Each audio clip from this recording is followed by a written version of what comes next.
सिलचर के विधायक दीपायन चक्रवर्ती ने तारापुर शिवबाड़ी नदी तटवर्ती क्षेत्र का किया दौरा। विभागीय पूर्त विभाग के इंजीनियर तथा दूसरे वरिष्ठ हस्तियों की मौजूदगी में पूरा क्षेत्र का दौरा करते हुए उन्होंने जल्द से जल्द संस्कार कार्य संपन्न किए जाने का आश्वासन दिया।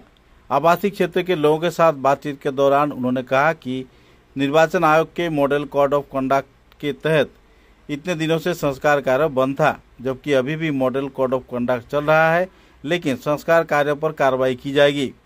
इलाके में सुचारू रूप से संरक्षित क्षेत्र बनाया जाएगा ताकि सड़क हादसा न हो और रोजमर्रा की परेशानी से लोग परे रहें।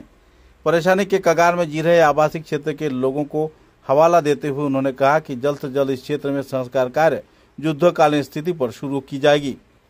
पत्रकारों के साथ बातचीत के दौरान उन्होंने वर्तमान हालात तथा इसकी मरम्मत के साथ साथ स्थायी समाधान के लिए प्रयास किए जाने के बारे में भी जानकारी प्रदान किया। স্বাভাবিকভাবে মডেল কোড অফ কন্ডাক্টটা অনেক কিছু ইচ্ছা থাকলেও করা সম্ভব হয় না, ডিক্লেয়ার করা সম্ভব হয় না, যদিও এখনও মডেল কোড অফ কন্ডাক্ট চলছে।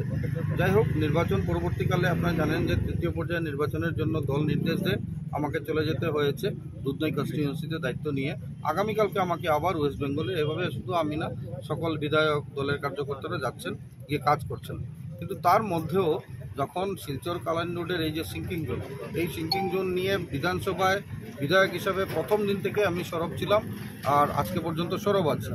কথা হয়েছে যে মানুষের যে সাফারিং, সেই সাফারিংসের দিকে মাথায় রেখে আমি একটা নিজে রাত্রিবেলা ভিডিও বানিয়ে আমি আমাদের CM sir doctor Himanta Biswa Sarma মহোদয়কে আমি রিকোয়েস্ট করেছিলাম। স্যার সাথে সাথে এই ভিডিওটা দেখে আপনারা জানেন যে নির্বাচনের মধ্যেখানে স্যার আপনার এই যে ইয়েতে এসেছিলেন হাতিচড়া বাগানে, ওইখানে দেখে উনি সাথে সাথেই উনার মোবাইল থেকে চিফ ইঞ্জিনিয়ারের সাথে কথা বলেন, আমাকে বলেছেন যে কথা বলার জন্য। চিফ ইঞ্জিনিয়ার মধ্যে আমি অবগত করাই, ডিপার্টমেন্ট অবগত রয়েছেন। কিন্তু যেহেতু মডেল কোড অফ কন্ডাক্ট চলছে, সেখানে নতুন করে কোনো ওয়ার্ক অর্ডার ইস্যু করা সরকারের পক্ষে ডিফিকাল্ট। কিন্তু মুখ্যমন্ত্রী মহোদয় উনি একমাত্র বলেছেন যে ঠিক আছে, একটা কীভাবে টেম্পোরারি সলিউশন করা যায় তার জন্য ডিপার্টমেন্টকে অনুরোধ করা হয়েছিল।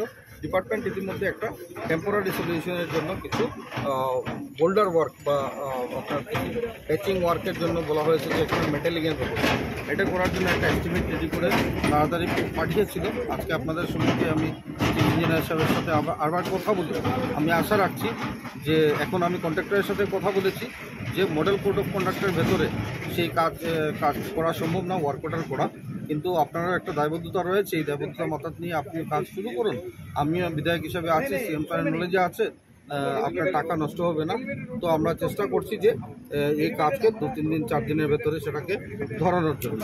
তো এখানে এই টেম্পোরারি সলিউশনের কথা আপনাদেরকে বললাম। পার্মানেন্ট সলিউশনের ব্যাপারে আপনারা জানেন যে যখনই আমি বিধায়ক হিসাবে সেটা বিধানসভায় নিয়ে গেছি, তখন থেকে মুখ্যমন্ত্রীর দৃষ্টি আকর্ষণ করতে সম্ভব হয়েছে। আর মাননীয় মুখ্যমন্ত্রী ডক্টর হিমন্ত বিশ্ব শর্মা মহাশয়ের একমাত্র ব্যক্তি যার জন্য এই কাজটা করা সম্ভব, আমরা জানি সবাই। তো মাননীয় মুখ্যমন্ত্রী ইতিমধ্যে রাইটসকে দিয়ে সেটা সার্ভে করিয়েছেন, আপনারা জানেন। এটা একটা ডিপিআরও রেডি হয়েছে। আজকের দিনে রাইটস এখানে এসছে, রাইটসকে নিয়ে যেহেতু গতকালকে আমি রাত্রি শিলচরে এসেছি, আজকে তাদেরকে অনুরোধ করেছিলাম আপনারা এখানে আসুন। ইঞ্জিনিয়ার এসছেন, রাইটসও এসছে। তো আজকে একটু মাপঝুপ করে আমরা দেখলাম যে একটা সেন্টার লাইন কোথায় রয়েছে।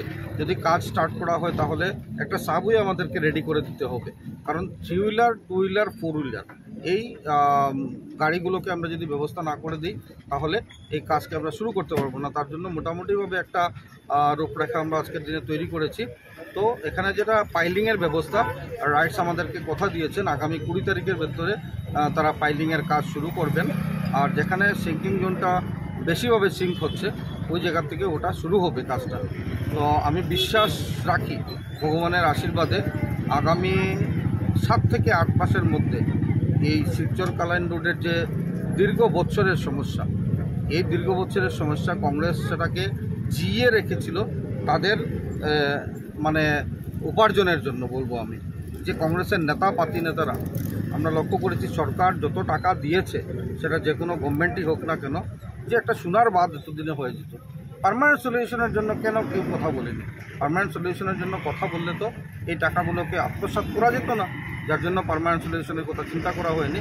কিন্তু আমি বিধায়ক হিসাবে পার্মানেন্ট সলিউশনের জন্য ফ্লাইওভারের একটা প্রপোজাল দিয়েছিলাম সকলের সাথে কথা বলে।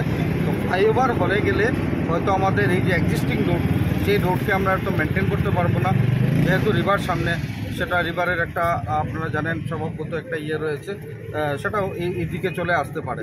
তো তার জন্য পার্মানেন্ট রোড না করে, মানে ফ্লাইওভার না করে এটাকে এলিভেটেড রোড করার জন্য এটা আমাদের রাইটস তাদের একটা সাজেশন দিয়েছে।